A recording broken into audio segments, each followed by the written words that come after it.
ዛሬ እንድንነጋገር የምፈልገው መንፈሳዊ እድገትና የእግዚአብሔር መንግስት መርሆችን አንድ ላይ ነው ማየት የምንፈልገው ዛሬ።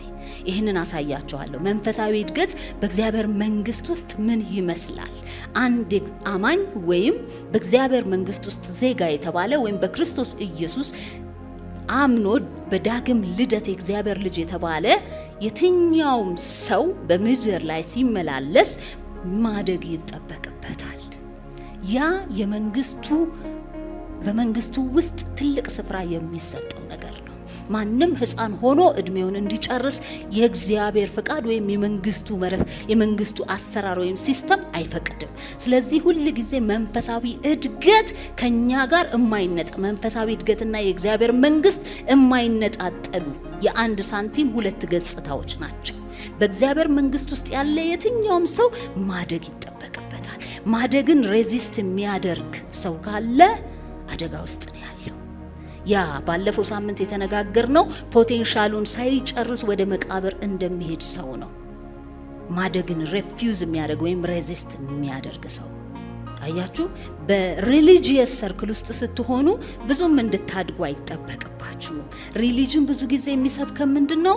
ና መባህን አስራትህን ስጥ፣ ና እግዚአብሔርን አምልከው፣ ና እንደዚህ አድርግ፣ ስገድ፣ እንደዚህ አድርግ ብሎ ይተውሃል። እንድታድግ ብዙ አያበረታታህም። ምክንያቱም በዛ ሲስተም ውስጥ ኮምፕላያንስ ነው የሚሰራው። ትልቁ መርህ ምንድነው? ኮምፕላያንስ ወይም ይሄ ለአንድ ነገር መታዘዝ ብቻ የሚለው ነገር ነው የሚሰራው ጎልቶ። በእግዚአብሔር መንግስት ውስጥ ግን እያንዳንዱ የእግዚአብሔር መንግስት ዜጋ ሰራተኛ ስለሆነ ያ ሰራተኛ ዜጋ ደግሞ በሄደበት መስክና ዶሜን ውስጥ ዶሜን ማድረግ ይኖርበታል፣ ወይም ዶሚኔት አድርጎ ተጽዕኖ መፍጠር ይጠበቅበታል። ተጽዕኖ ለመፍጠር ደግሞ ማደግ የግድ ነው። ሳናድግ ተጽዕኖ መፍጠር አንችልም። ስለዚህ ወደድንም ጠላንም ማደግ ይጠበቅብናል። ሌላው ማደግ የሚጠበቅብን ለምንድነው? ነገሮች ሁሉ እየተለወጡ ስለሆኑ በነበረበት የሚቀጥል ነገር በሰኪዩላር ዓለሙ ላይም የለም። በዚህ በምድራዊ ዓለም ላይ ብዙ ነገሮች ይቀየራሉ። ፖለቲካው ይቀየራል፣ ሳይንሱ ይቀየራል፣ ቴክኖሎጂ ይቀየራል፣ ኢኮኖሚው ይቀየራል። ዩኔሚት በየትኛውም ፊልድ ውስጥ ነገሮች እየተቀየሩ መሄዳቸው አይቀሬ ነው ጌታ ኢየሱስ ክርስቶስ እስኪመጣ ድረስ። እንደውም በዚህ በመጨረሻው ዘመን ላይ ከመቼውም ጊዜ በላይ ነገሮች በፍጥነት እየመጡ ነው። የክርስቶስን መምጣት የክርስቶስን ምጽአት የሚያፋጥኑ ብዙ ለውጦችን በምድር ላይ እያየን ነው። ዛሬ የምናየው ሱናሚ፣ በዛሬ የምናየው በተለያዩ አካባቢዎች ላይ የሚከሰት የተፈጥሮ አደጋ፣ የተለያዩ ፓንደሚክስ፣ በሽታዎች፣ ወረርሽኞች፣ ጦርነት፣ እነዚህ ሁሉ የለውጥ ምሳሌዎች ናቸው። ስለዚህ በሚለወጥ ዓለም ላይ ለአለመለወጥ ነውር ነው። በሚለወጥ ዓለም ላይ የተለወጠ ማንነት፣ ያደገ የበለጸገ ማንነት ያስፈልገናል። ለመንግስቱ ወሳኝ ነገር ስለሆነ ማለት ነው። ስለዚህ በእግዚአብሔር መንግስት ስንጀምር እንግዲህ ዘፍጥረት ምዕራፍ 1 ቁጥር 26 እስከ 28 ባነበብነው ክፍል ላይ እግዚአብሔር የሰው ልጅ አዳምን ሲፈጥር ግዛ ብሎታል። ማንን ግዛ? ይሄ የምድርን ሲስተምና ተፈጥሯዊ ስርዓትን በሙሉ እንዲገዛ እግዚአብሔር ለአዳም ስልጣንን ሰጥቶታል ብለናል። አገዛዙ ግን የሰው ልጅ አገዛዝ ግን ወይም የአገዛዙ ኳሊቲ የሚመዘነው በህይወቱ ኳሊቲ ነው። ምን አልኩኝ? በህይወቱ ኳሊቲ፣ በህይወታችን ኳሊቲ ልክ ነው የመግዛታችን ኳሊቲ የሚገለጠው። የህይወት ኳሊቲያችን ብዙ ነገራችንን ኢቭን በሰኪዩላሩ ዓለም ብዙ ነገራችንን ይወስናል። ትዳራችንን የምንመራበት መንገድ ይወስናል። ከሰዎች ጋር ባለን ሪሌሽንሺፕ ውስጥ ምን ያህል ሰክሰስፉል እንደምንሆን የህይወት ኳሊቲያችን ይናገራል። በምንሰራበት መስሪያ ቤትና በተሰማራንበት የሥራ ዘርፍ፣ የንግዱም ዘርፍ በሉት የትኛውም ዘርፍ፣ የሕክምና ዘርፍ ላይ ከሆንን በዛ ዘርፍ ላይ፣ በኢንጂነሪንግ ዘርፍ ካለን በዛ ዘርፍ ላይ፣ በፖለቲክስ ውስጥ ካለን በዛው ዘርፍ ላይ፣ በየትኛውም ስፍራ ላይ የኛ ዶሚናንስ የኛ አገዛዝ ወይም ተጽዕኖ ማምጣት የሚወሰነው በህይወታችን ኳሊቲ ልክ ነው። የህይወት ኳሊቲ ደግሞ የሚታየው የሚገለጠው በባህሪያችን ነው። በምንድነው? በባህሪያችን። በካራክተራችን። ዛሬ በሊደርሺፕ ሰርክል ውስጥ የምናያቸው በጣም የሞራል ግድፈቶች ብዙ ነገሮችን እያበላሹ እንደሆነ እናያለን። ኦል ኦቨር ዘ ወርልድ፣ በዓለማችን ላይ ሁሉ አንድ ሊደር፣ አንድ መሪ ለምሳሌ የመሪነቱ ወይም የተጽዕኖ ፈጣሪነቱ ልክ የሚታየው በካራክተሩ ልክ ነው። ሊደርሺፕን እናየዋለን። በእግዚአብሔር መንግስት ውስጥ ሴሽን ይኖረናል፣ ክፍለ ጊዜ ይኖረናል። ሁላችሁም በዚህ ቦታ ላይ ያላችሁት ሊደርስ ናችሁ። ያንን ገዢነት እኮ ሩለርሺፕ ነው። ገዢነት እኮ መሪነት ነው። ስለዚህ ሁላችሁም መሪዎች ናችሁ። በተቀመጣችሁበት ስፍራ ሁሉ ትገዛላችሁ ስትባሉ ትመራላችሁ እንደማለት ነው። የሆነ ነገር እያሳያችሁ ስታንዳርድ እያወጣችሁ የምትሄዱ ናችሁ። የእናንተ ስታንዳርድ ሌሎችን ቅርጽ ያስይዛል፣ መልክ ያስይዛል እንደማለት ነው። ስለዚህ ለአንድ መሪ ከመሪነት ብቃት ውስጥ ኮምፒተንስ ውስጥ ካራክተሩ እጅግ ወሳኝ እንደሆነ ሁሉ በእኛም ህይወት ውስጥ በእያንዳንዳችን በእግዚአብሔር መንግስት ውስጥ ሮልና ድርሻ ያለን ሰዎች ላይ ባህሪያችን ያገዛዛችንን ልክ፣ ስኮፕ፣ ኳሊቲ ይወስነዋል ባህሪ። ስለዚህ ዛሬ ባህሪ ላይ ነው ፎከስ ማደርገው። ባህሪ ላይ ነው ፎከስ ማደርገው። ስለዚህ እግዚአብሔር ስለ ባህሪያችን በጣም ግድ ይለዋልና በጣም መጽሐፍ ቅዱሳችን ስለ ሰው ባህሪ በጣም ዲፕ የሆነ ዝርዝር ነገሮችን በውስጡ ይዟል መጽሐፍ ቅዱሳችን። የምሳሌ መጽሐፍን ለብቻ ብታነቡት በጣም ምክር አዘል የሰውን ባህሪ የሚገራ ጥበብ የተሞላ ቃል ነው።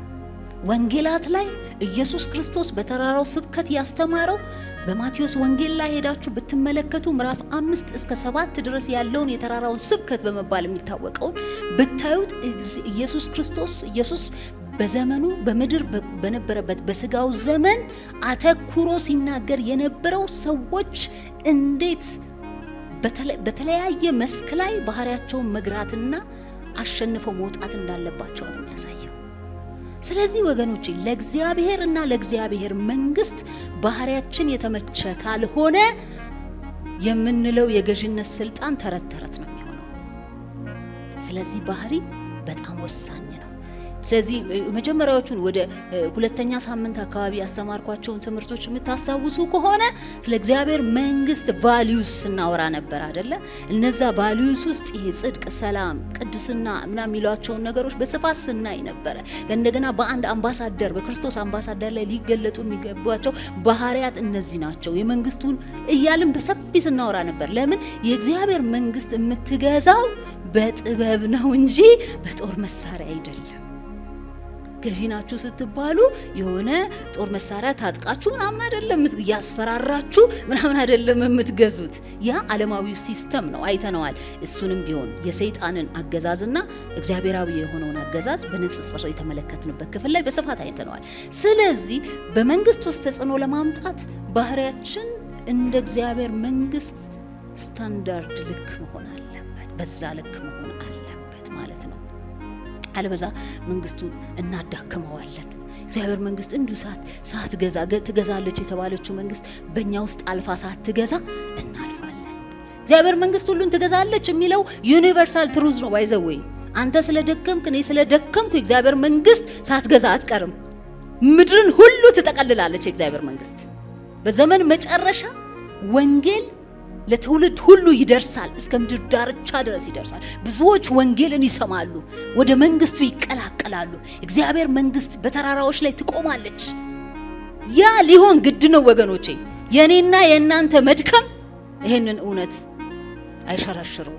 ይሄ ሀቅ ነው።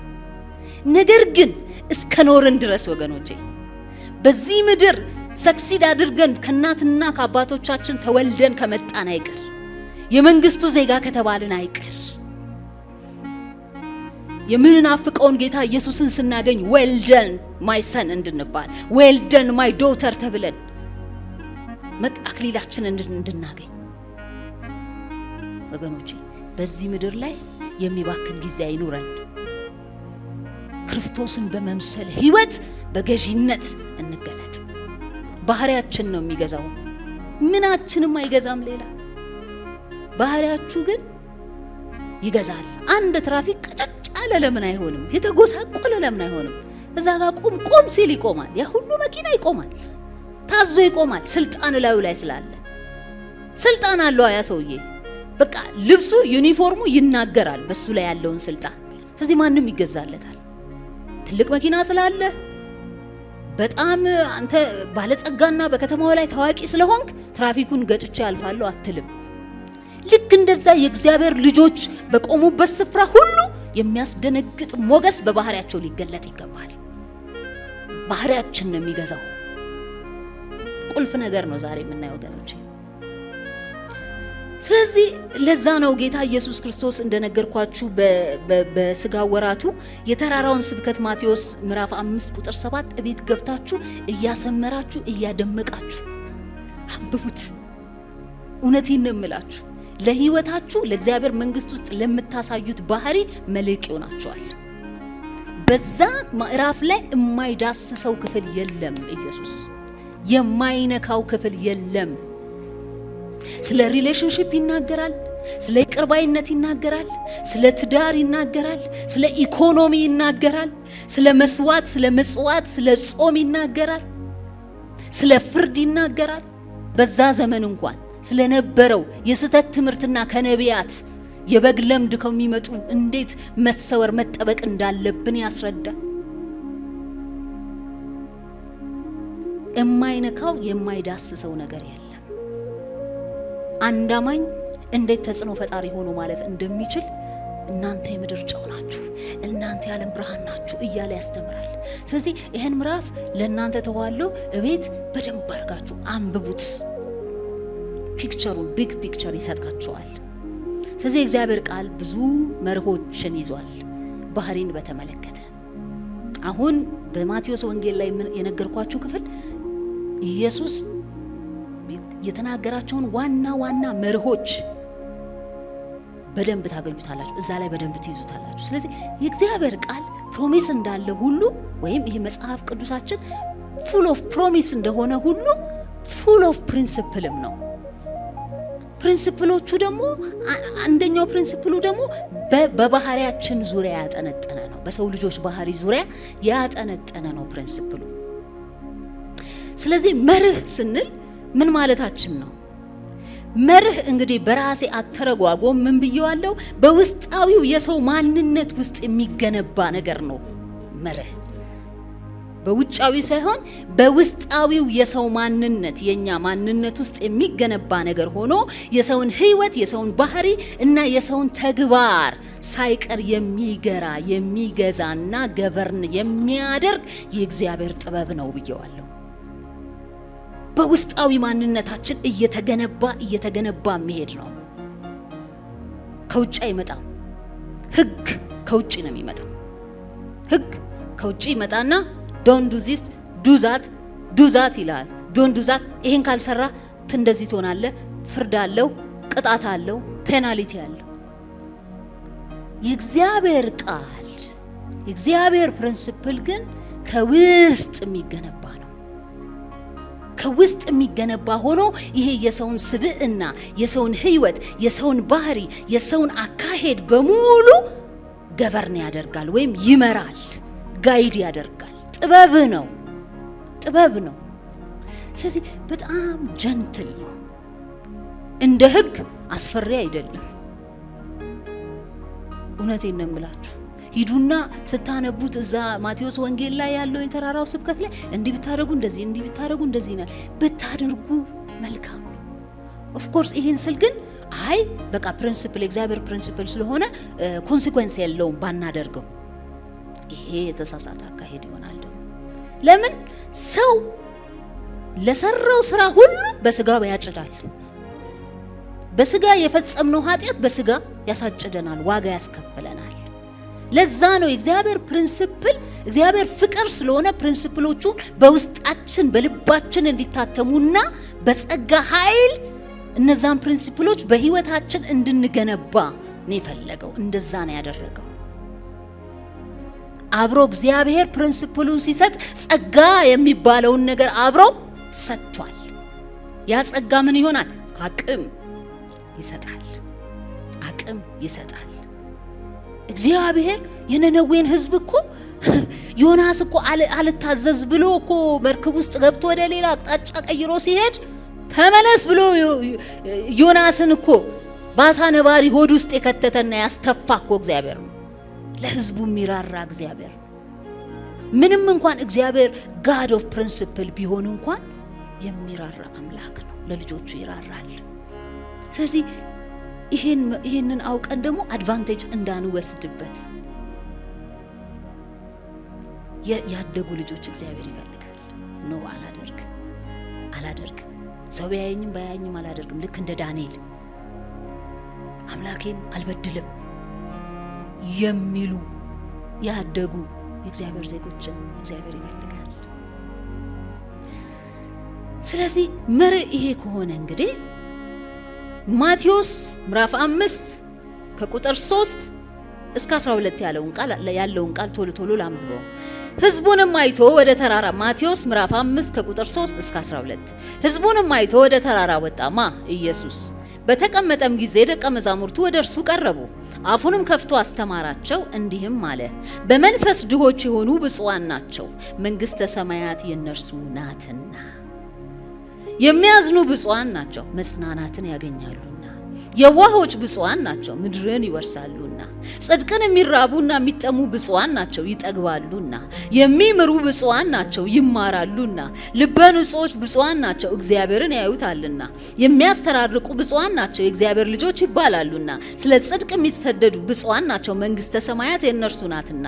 ሲነቅፏችሁና ሲያሳድዷችሁ በእኔም ምክንያት ክፉን ሁሉ በውሸት ሲናገሩባችሁ ብፁዓን ናችሁ፣ ዋጋችሁ በሰማያት ታላቅ ነውና ደስ ይበላችሁ፣ ሐሴትም አድርጉ፣ ከናንተ በፊት የነበሩትን ነቢያት እንደዚሁ አሳደዋቸዋልና። ማቴዎስ ወንጌል ምዕራፍ 5 ከቁጥር 1 እስከ 12 ያለውን ቃል ነው ይሄንን ያነበው። ምዕራፍ 5 ሲጀምር በእነዚህ ነው የሚጀምረው። 12 ቁጥሮች ብፁዓን ናቸው፣ እንዲህ የሚያደርጉ ብፁዓን ናቸው፣ እንደዚህ የሚሆኑ ብፁዓን ናቸው፣ እንደዚህ የሚሆኑ ብፁዓን ናቸው እያለ ነው የሚናገረው። ብፁዓን ማለት ምን ማለት ነው? ብፁዓን ማለት ብሌስድ ናቸው ማለት ነው። ብሌስድ ናቸው። በግሪኩ ወደ ግሪኩ ቃል ወስደን ስናየው ብፁዓን የሚለው ቃል ቬሪ ሃፒ ጆይፉል የሚል ትርጉም ነው ያለው። ሶ ጆይፉል ናቸው። they are extremely happy people። በጣም ደስተኞች ሰዎች ናቸው። ደስታቸው ከነሱ የማይወሰድባቸው ሰዎች ናቸው። በዚህ ግራ በተጋባ ዓለም ውስጥ ሁሌ ደስታው የማይነጠቅበት ሰው አያስቀናም? እኔና እናንተ መሆን አለብን። እኛ መሆን አለብን።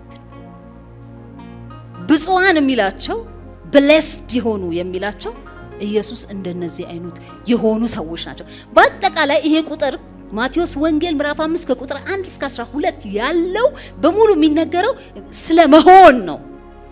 ስለ አቲቲዩድ ነው የሚያወራው። በሁኔታዎች ላይ የምናሳየው ባህሪ እንደማለት ነው። ለምሳሌ ፈረንጆች የሆነ ነገር ሲናገሩ አቲቲዩድ አሳየን፣ የሆነ አቲቲዩድ አሳየን ነው ተጉድ አቲቲዩድ ይላሉ።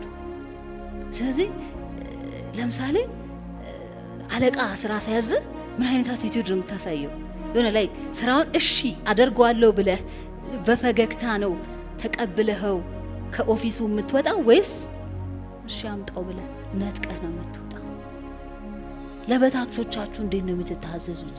ለአለቆቻችሁ ብቻ ሳይሆን እግዚአብሔር የሆነ ነገር በህይወታችሁ ላይ ሲያጋጥማችሁ እግዚአብሔር ላይ አኩርፋችሁ የመጨረሻ ጥግ ወንበር ይዛችሁ አምልኮ ላይ በብላችሁ የምትቀመጡት አቲቲዩድ ይባላል። ያ በአጠቃላይ አቲቲዩድ ይታያል። ማንነት ስለሆነ ስብዕና ይታያል።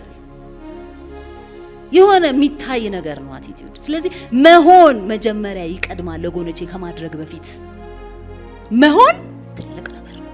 ሆኖ መገኘት በእግዚአብሔር መንግስት ውስጥ ይቀድማል።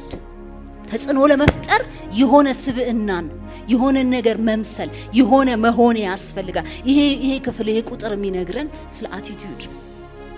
ቁጥር 3 ላይ ስንሄድ በመንፈስ ድሆች የሆኑ ብፁዓን ናቸው መንግስተ ሰማያት የእነርሱ ናትና ይላል።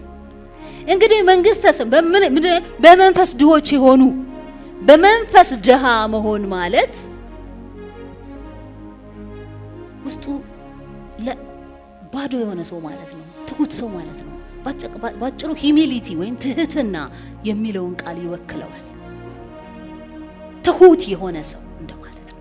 ትሁት የሆነ ሰው ወይም ትህትናን የለበሰ ሰው ብፁዕ ነው፣ መንግስተ ሰማያት የእርሱ ናት ይላል። እንግዲህ መንግስተ ሰማያት በእግዚአብሔር ቃል ውስጥ እግዚአብሔር መንግስትን ትወክላለች። አንዳንድ ጊዜ እግዚአብሔር መንግስት ይለዋል፣ አንዳንድ ጊዜ መንግስተ ሰማያት እያለ ይገልጸዋል። ስለዚህ ትሁታን ወይም ትሁት ሰዎች በዚህ ምድር ላይ እግዚአብሔርን መንግስት ወክለው ሲኖሩ እግዚአብሔርን መንግስት በሙላት ይገልጧታል። በሙላት ይገለጣል። ኢምፓክታቸው ይታያል። ለውጣቸው በገቡበት ስፍራ ሁሉ ይታያል። የእግዚአብሔር መንግስት በእነሱ ላይ ኃይላ ትታያለች። መግዛት አቅም ሙሉ በሙሉ አላቸው። በዛ የመግዛት ስልጣን በሙሉ የመገለጥ አቅም በውስጣቸው አለ። ከዚህ ምድር ደግሞ ዘመናቸውን ጨርሰው ወደ ጌታ ሲሄዱ መንግስተ ሰማያት የነሱ ናት። አይደለም ወገኖች? እግዚአብሔር መንግስት አሁን በእኛ ውስጥ አልፋ እዚህ ትሰራለች።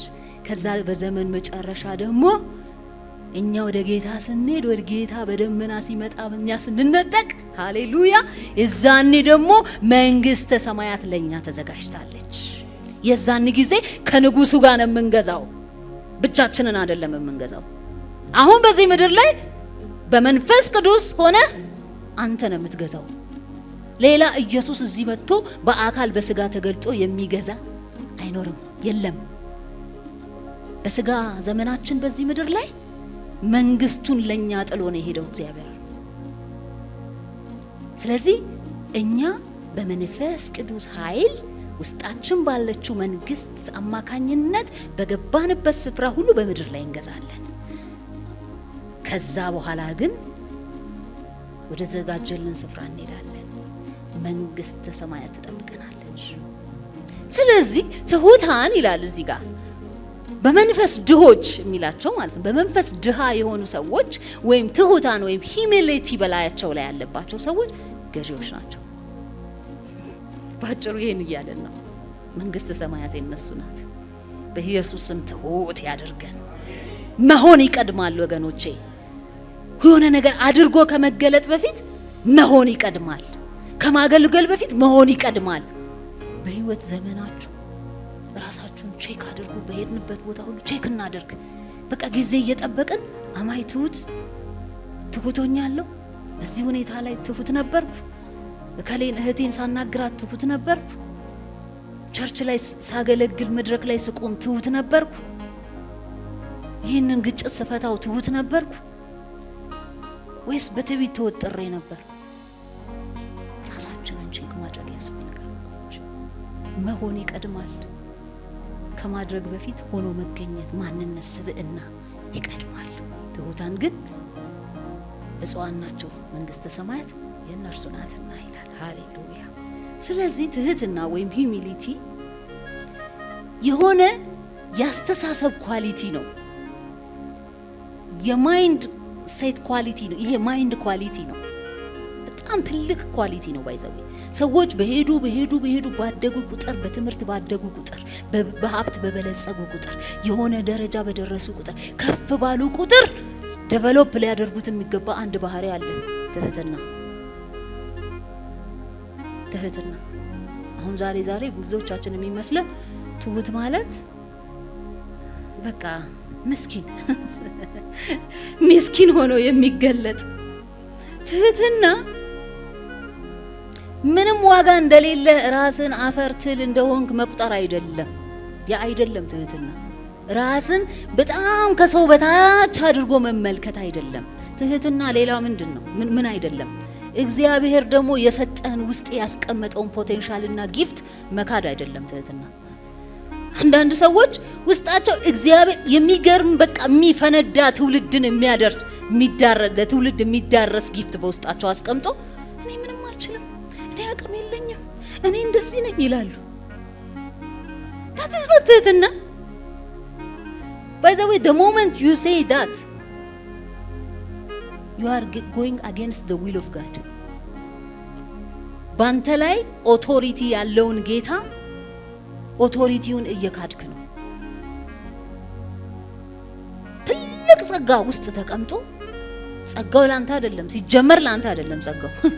ጸጋ እግዚአብሔር ለራስ አይሰጥም። ለራስ ጸጋ አይሰጥም። ጸጋ ለሰው ነው። ወንድሜን እህቴን እንዳገለግልበት ነው፣ የጠፋውን ትውልድ እንዳገለግልበት ነው እግዚአብሔር ጸጋ የሚሰጠው። ለሌላ ለኔ ምን ይጨምርልኛል ጸጋው? ብዙ ሰዎች ትህትና የሚመስላቸው ጸጋቸውን ተሸክመው አይ በቃ እኔ አልችልም፣ ኦፖርቹኒቲም ሲሰጣቸው እኔ አልበቃም ለዛ እንደዛ ማለት ይወዳሉ። ያ ትህትና አይደለም። እንግዲህ አንዳንዶቻችሁ እየሳቃችሁ ነው፣ እንግዲህ ነካ አድርጓቸዋል ማለት ነው። ይንካችሁ በኢየሱስ ስም። በቃ ከፖቴንሻል በታች መኖር ትህትና አይደለም። ትህትና ሌላው የሆነ ቆሻሻ ልብስ ቡቱቶ ምናምን መልበስ አይደለም።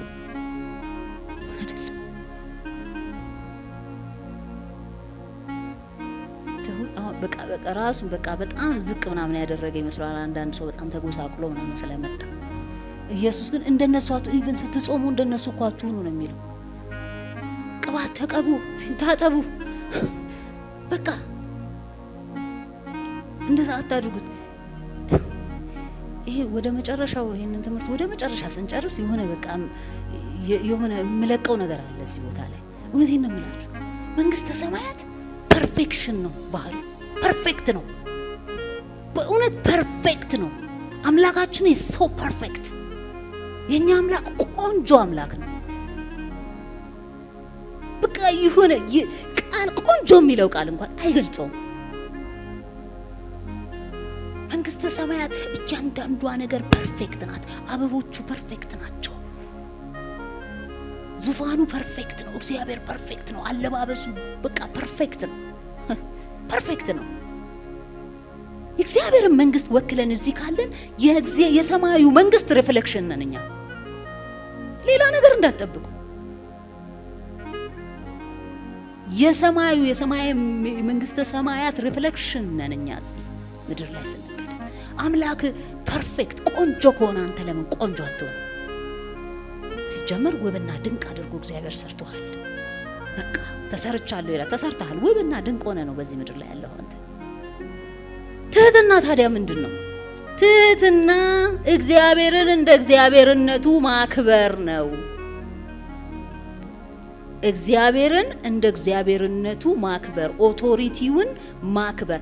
አያችሁ፣ ሰይጣን ወደ ሔዋን ሲሄድ የመጀመሪያ ንግግራቸው ምዕራፍ 3 ላይ ዘፍጥረት ስትመለከቱ ምንድነው ያለ? ምን እንዳትበሉ ብሏችኋል እንዴ ከዚህ የደንገነት ዛፎች ሲላል፣ ኖ ከሁሉም ዛፎች ሳይሆን ከዚህኛው ዛፍ ግን እንዳትበሉ ብሎናል። ይሄን በበላችሁ ጊዜ ሞትን ትሞታላችሁ ብሎናል። አይ ሞትንስ አትሞቱም አላቸው ሰይጣን። አትሞቱም አላት ለሔዋን። ሞትንስ አትሞቱም፣ ግን ይሄን ስትበሉ እንደ እግዚአብሔር ስለምትሆኑ ነው። ኦቶሪቲ ኦልሬዲ ሰይጣን ኦቶሪቲውን የተቀማ ስለሆነ ሂዝ አጌንስት ኦቶሪቲ። ስልጣኑን የተቀማ ሰይጣን ሂዝ አጌንስት ኦቶሪቲ ኦፍ ጋድ ኢን ሂውመን ቢንግስ፣ በሰዎች ውስጥ። ስለዚህ እግዚአብሔርን ኦቶሪቲ አጌንስት ሄዶ ልክ እንደ እግዚአብሔር እንዳትሆኑ ፈልጎ ነው እንጂ አትብሉ ያላችሁ ሞት እንኳን አትሞቱም ሲላት ሐሳቧን ቀየረች። ኦቶሪቲ ሐሳቧን አስቀየራት። ለምን? እንደ እግዚአብሔር መሆን ፈለገች። ይሄ እኮ ነው የሆነው። እንደ እግዚአብሔር መሆን ፈለገች። ትህትና እንደ እግዚአብሔር መሆን አይደለም፣ ለእግዚአብሔር ኦቶሪቲ መገዛት ነው፣ ሰብሚት ማድረግ ነው። ማንነታችን በእግዚአብሔር ባለን ጥገኝነት መነጽር መመልከት ነው። ሁላችንም በእግዚአብሔር ላይ ጥገኞች ነን። እግዚአብሔር ክርስቶስ አምባሳደሮች ሆነን በዚህ ምድር ተገለጥን እንጂ we submit to the king፣ ለንጉሱ ተጠሪ ነን። ተጠሪ የሆንክለት አካል አለ። ትእዛዝ ከሱ ነው የሚወጣው።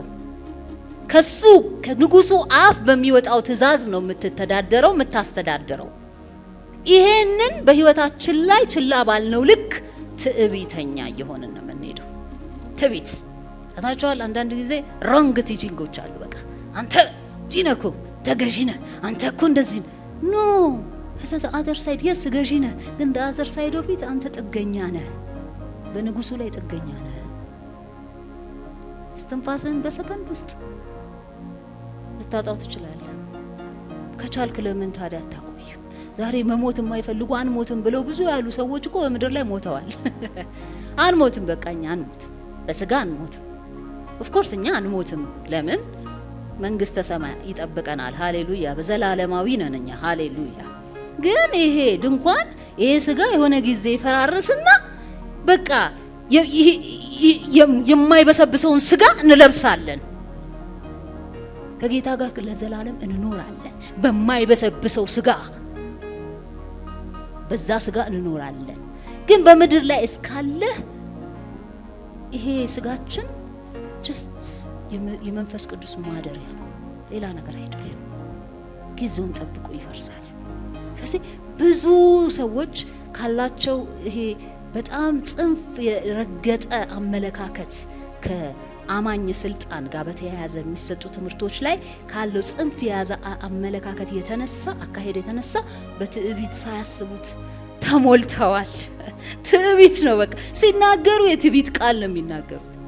አንተ ተባክ እኔ ማን እንደሆንኩ አታውቅም፣ እኔ እኮ እንደዚህ የንጉሱ ልጅ ነኝ፣ እኔ እኮ ነው። that's not the right attitude። በምድር ላይ እስካለን ድረስ ሁላችንም ምኖች ነን? ተማሪዎች ነን። እየተማርን እየጨመርን እያደግን የምንሄድ ሰዎች ነን። ስለዚህ አንድ ሰው ቆሞ ሊያስተምር ሲወጣ እኔ ያውቃለሁ አትበል። ወንድሜ እህቴ ከኔ ትሻላለች፣ she has something important፣ የሆነ ነገር አላት፣ ቆይ ልስማት የሚል አመለካከት ሊኖረን ይገባል። ያ ቲቸብል ስፒሪት ነው። ቲቸብል ስፒሪት በጣም ሃይ ኳሊቲ የሊደርሺፕ ኳሊቲ ነው። ትልቅ የሊደርሺፕ ኳሊቲ ነው ቲቸብል ስፒሪት። ሊደሮች ሁሉ ተማሪዎች ናቸው። ሊደሮች ከበታቾቻቸው እንኳን ቁጭ ብለው መማር ይፈልጋሉ። እውነተኛ መሪዎች ወንድሜ ምንም ታናሽ ቢሆን፣ ወንድሜ ምንም በኢኮኖሚ ዝቅተኛ ደረጃ ላይ ያለ ቢሆን፣ ወንድሜ ምንም ያልተማረ እንኳን ቢሆን there is something about him ብለው ጆሮ ይሰጣሉ፣ ይሰማሉ፣ ይጠቀማሉ። ያ ትህትና ነው። ትህትና ይሄ ነው። ስለዚህ ትህትና ምንድነው ብያለሁ? ትህትና እግዚአብሔርን ኦቶሪቲ ማክበር ነው። እግዚአብሔርን እንደ አምላክነቱ እንደ እግዚአብሔርነቱ ማክበር ነው። ሁሉ ጊዜ በእግዚአብሔር ሰብሚሽን ስር፣ በአምላካችን በንጉሱ ሰብሚሽን ስር መኖር ነው። ሌላው ትህትና ምንድነው? ትህትና መታዘዝ ነው። ትህትና ለመማር ልብን መክፈት ነው። የተከፈተ ልብ ነው። ለመማር የተከፈተ ልብ ነው። ትህትና ማገልገል ነው። የማገልገል መንፈስ ነው። ይሄ ነው ትህትና ማለት። ሮሜ 11:20 ላይ ፍራ እንጂ ትዕቢትን ነገር አታስብ ይላል። በጣም እግዚአብሔር ትዕቢተኞችን ይቃወማል። በመጽሐፍ ቅዱስ ታሪካችን ውስጥ በትዕቢታቸው ከባድ ዋጋ የከፈሉ ብዙ ሰዎች አሉ። አስጢን ንጉሱ በጣም ትልቅ ግብዣ አድርጎ 180 ቀን ግብዣ ያደረገው ከባድ ግብዣ ባደረገበት ወቅት እሷም የሴቶች ማህበር አለችና የራሷ ግብዣ ሳይድ ባይ ሳይድ እያደረገች ነበር። ፓራላል ግብዣ ነበራት። በአስጢን የሚመራ የሴቶች ማህበር ታላቅ ድግስ እያደረገ ነበር። ንጉሱ ግን ከዕለታት አንድ ቀን በቃ በጣም ውብ ስለነበረች ውበቷን እንድታሳይለት ፈለገና ጥሯት ሲል ናቀችው። አልመጣም አለች። በዛ ሰኮንድ ውስጥ ንግስናዋን አጣች። በአስቴር ተተካች። ትዕቢት ዋጋ ያስከፍላል። ከባድ ዋጋ ያስከፍላል። የኛ ቤስት ኤግዛምፕል በትሁት የሆነ በትህትናው ዓለምን የገዛ የናዝሬቱ ኢየሱስ ይባላል። ሳይሳደብ አፉን ሳይከፍት ሳይናገር ሰው ላይ ክፉ ሳያስብ ክፉ ሳያደርግ በትህትናው ብቻ ዓለምን ሼክ ያደረገ የናዝሬቱ ኢየሱስ ሃሌሉያ ስሙ ይባረክ። ወደ አምላካችን ያለ ትሁት አምላክ የለም። He's so humble. He's so humble.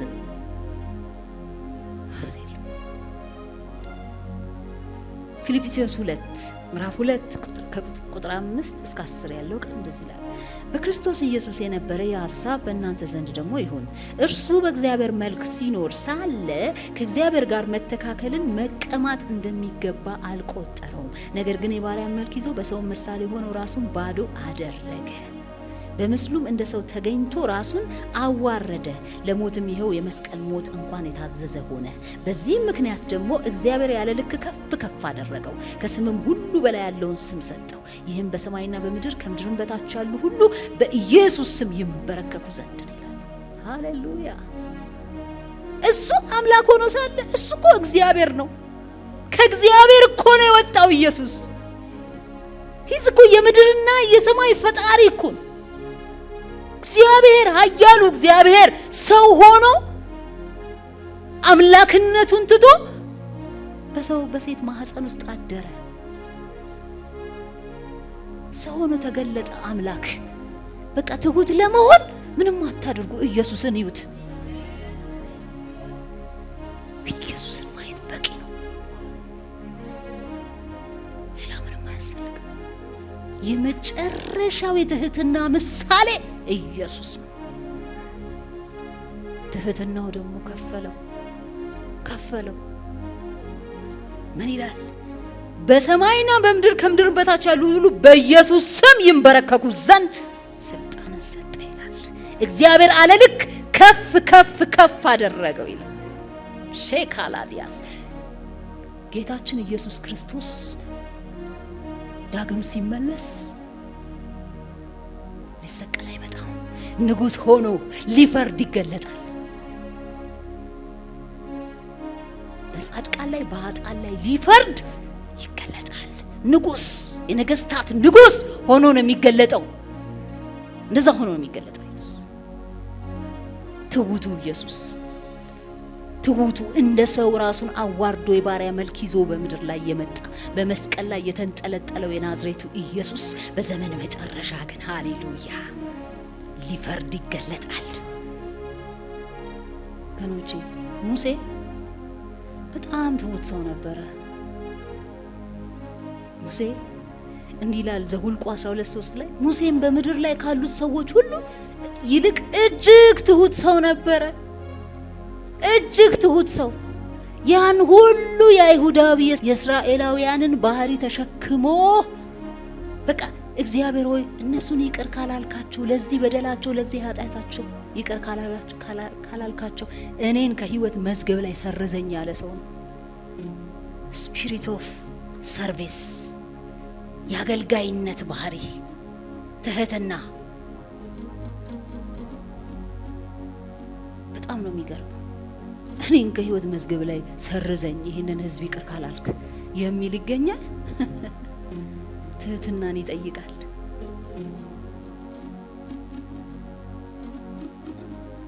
ለህዝቡ ዋጋ ከፍሏል።